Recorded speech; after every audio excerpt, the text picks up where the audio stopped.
Listen now for God's word from the 21st chapter of Luke. Jesus looked up and saw rich people putting their gifts into the treasury. He also saw a poor widow put in 2 small copper coins.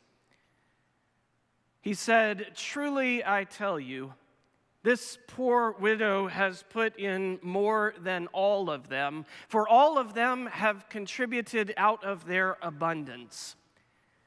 But she, out of her poverty, has put in all she had to live on." This is the word of the Lord.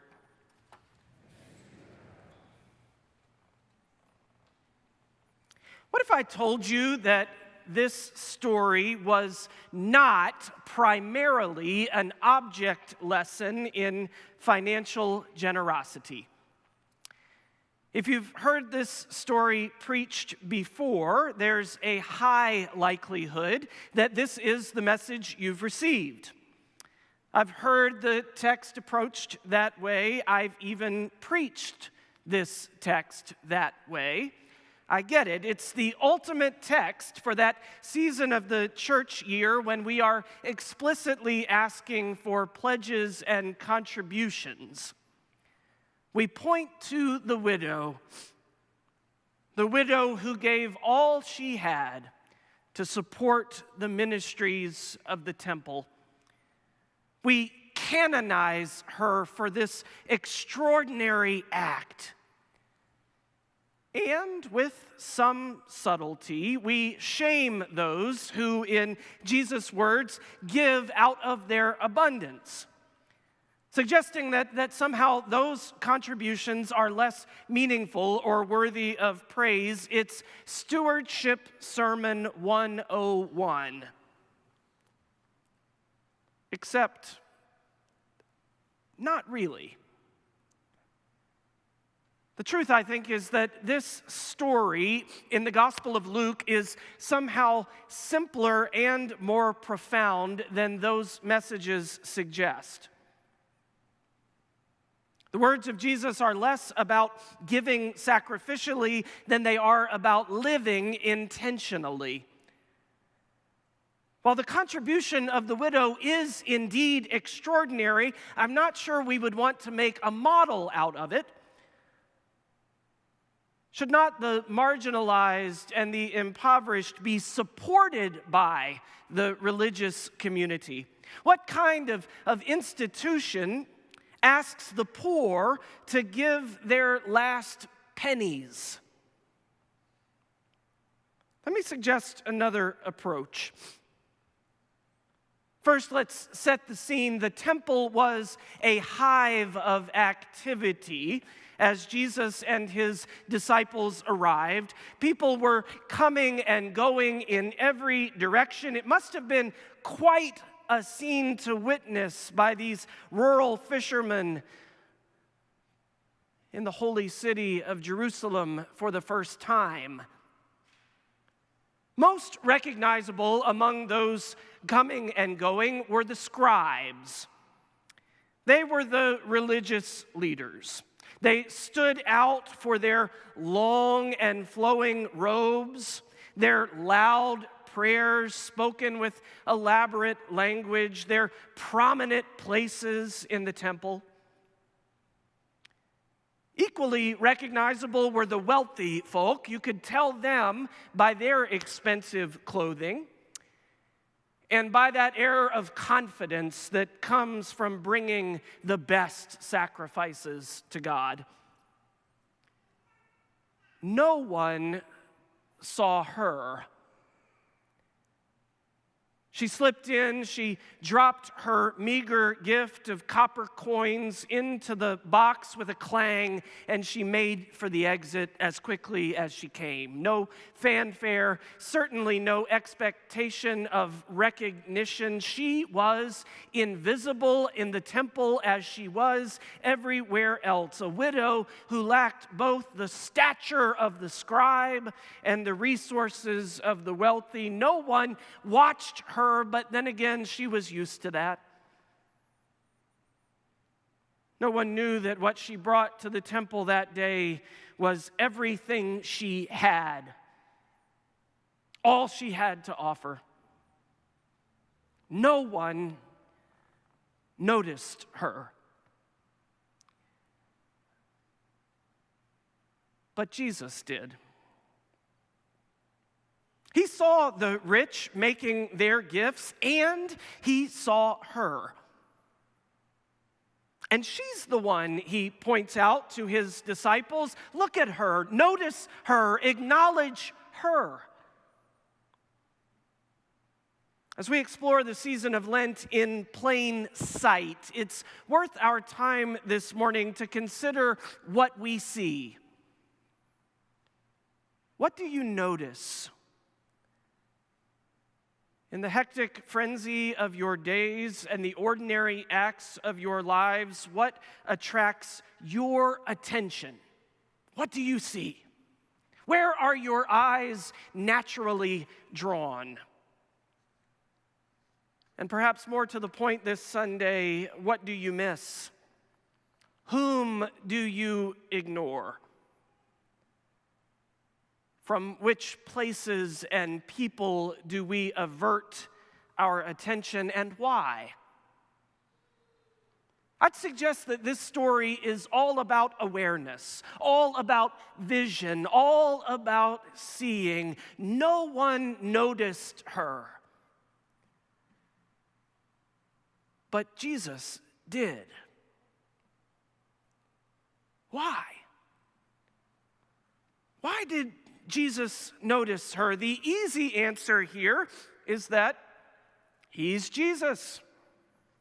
His awareness is divine, impeccably so. He has supervision. He sees quite literally with the eyes of God.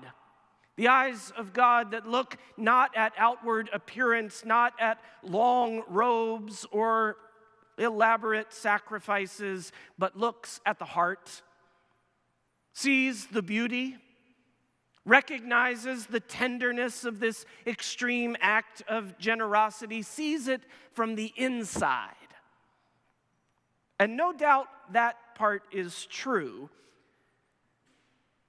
But there's something else going on here as well.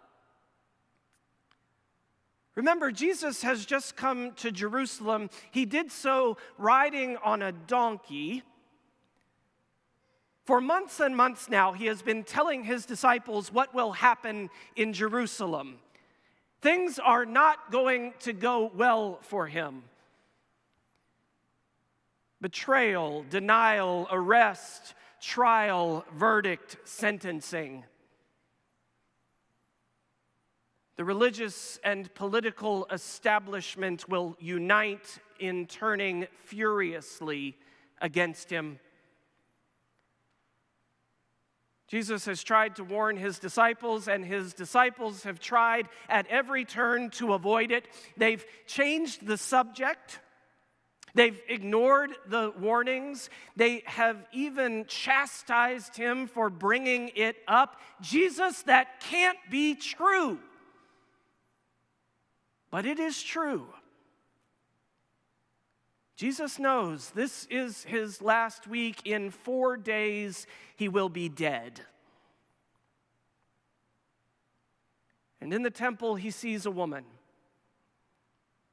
a widow, giving all she's got to an institution filled with fault and corruption.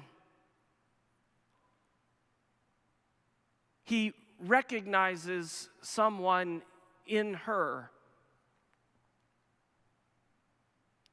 He is on his way to the cross.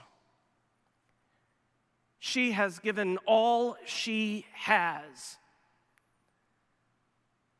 So will he. And so Jesus points to a poor widow and her meager gift of copper coins. This is what I have been saying to you all along. Look at her. Notice her. Among his final lessons to the disciples, Jesus aims to deepen their awareness. He's trying to adjust their eyesight, to train their hearts to notice what they so easily miss. When did I see you, Lord? When was it that I saw you? When were you standing right in front of me? And I missed you completely. You were there. You were there in the guise of the stranger, the widow,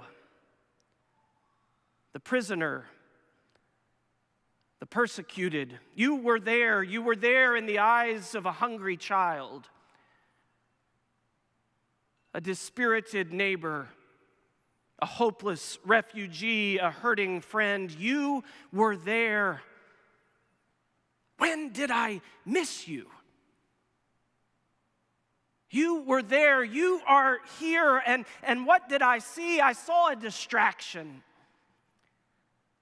I saw a disruption. I saw a disturbance. You were an obstacle to be overcome. You were an inconvenience to be ignored. I walked right by you. You walked right past me, and I was looking somewhere else. When did I see you?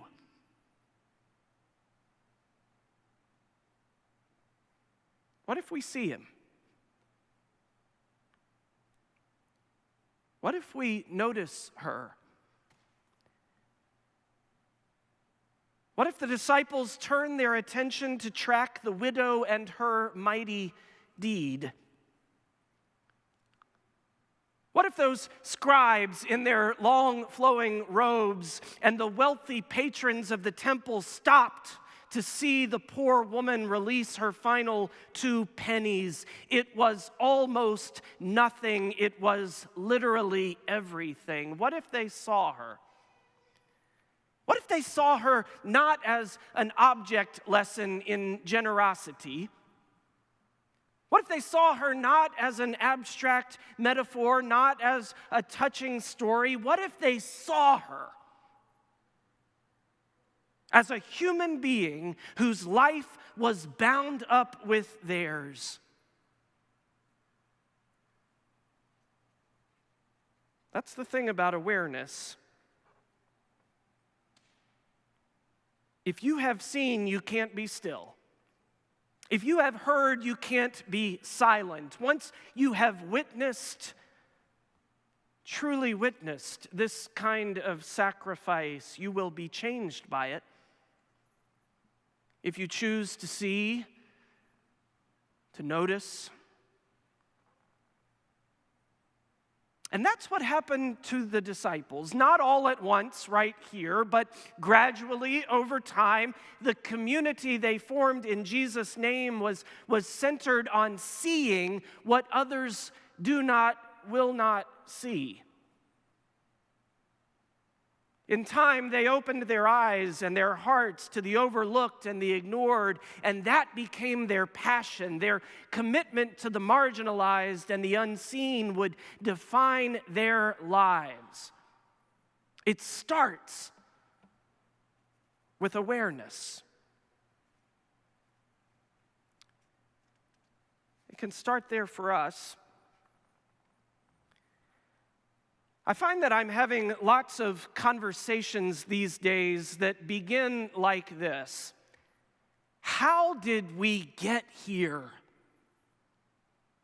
How did we get here so deeply divided and distrustful of one another? How did we get here so easily angered, so constantly frustrated? A slow boil that threatens to overtake us at any moment. How did we get here? How did our institutions become so deeply frayed and our relationships so painfully strained? In many of my conversations these days, we're asking that question, not in the abstract, but in our own lives. How did we get here? And I'll confess to a kind of optimism that can border on naivete, but I have this persistent sense of a growing recognition that the way we're living is dysfunctional for all of us.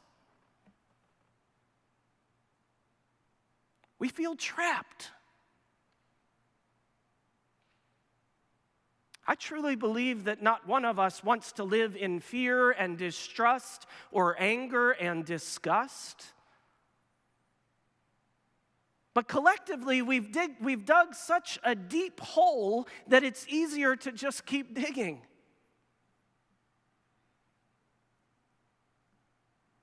Awareness offers us a way out.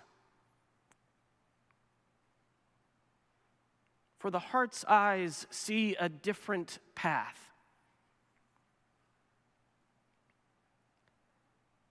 Last Sunday afternoon, I was driving our son Samuel to a party celebrating the end of our basketball season.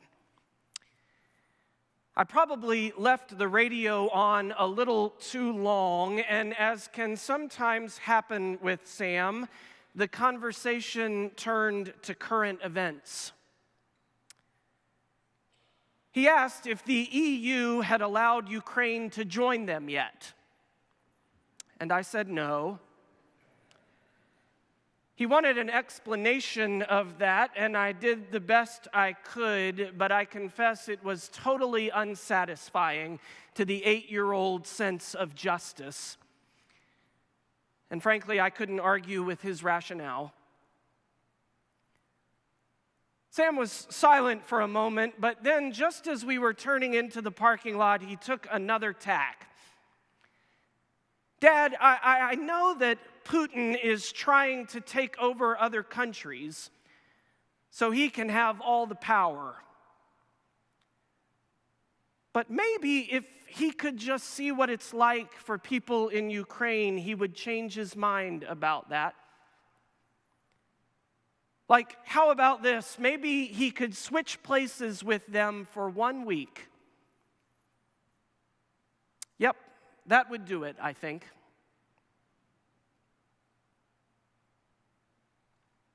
I know. Far too simplistic. Childish delusions, the dreams of a heart not yet conversant with complex geopolitical realities or the depravity of the human mind. But I haven't been able to stop thinking about Sam's idea. I haven't been able to stop wondering, what if we could see each other? Not in abstract theory or soaring metaphor, but human to human.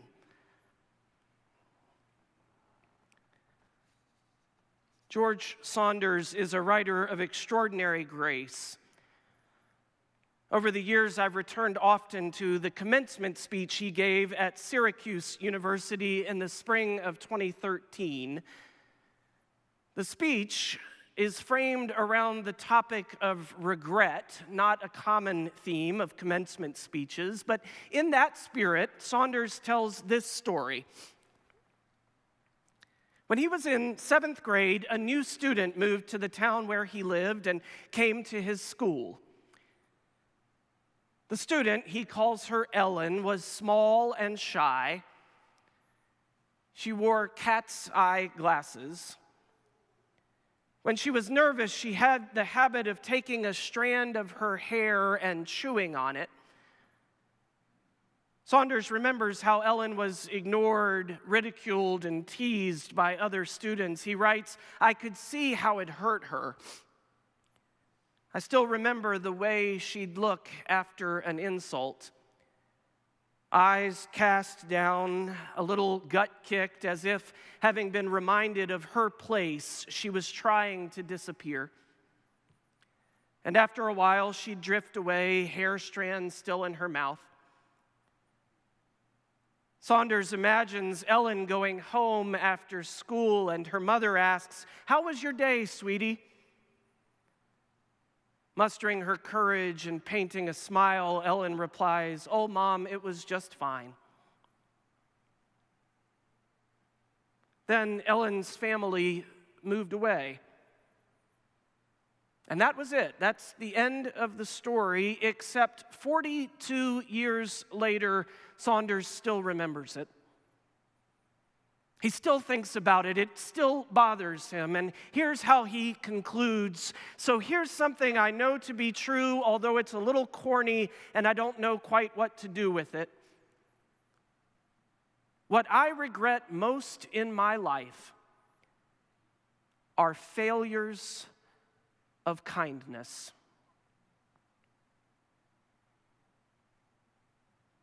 Friends, we are suffering from a collective failure of kindness. Having dug this deep, we just keep digging,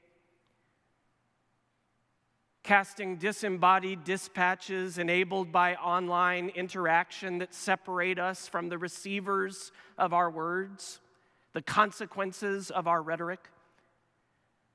Just as the religious and the rich tossed their cash into the plate, all the while ignoring the widow in their literal midst, no one saw her. This detachment of our actions and their impact has extended to interpersonal encounter in troubling ways. Somehow we've ceased to look for the good in the other, to seek understanding, to pursue common purpose. Kindness is a costly casualty of seeing the world and our neighbors in this way. Friends, we are failing.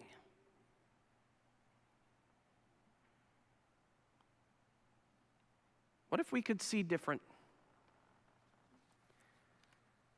Jesus implores his followers, look at this widow who gives everything. Look at her and you will see me. Look at her and you will see the costly way of the cross. Look at her and you will no longer be still or silent. Look at each other. You will see Jesus.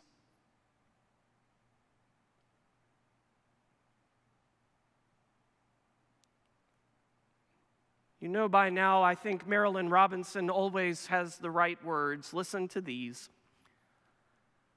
Who might he not be?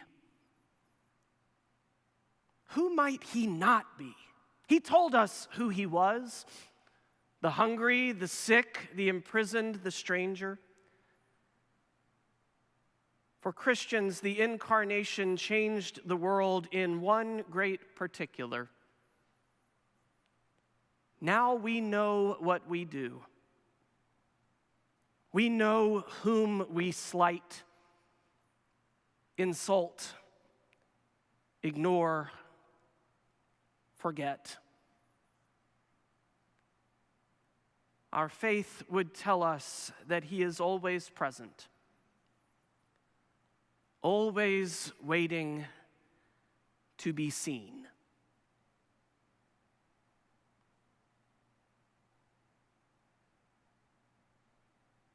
From the bottom of my heart, I believe that we can be witnesses to a way out. It starts when we see him, when we see each other. No one noticed her, but Jesus did. Will you?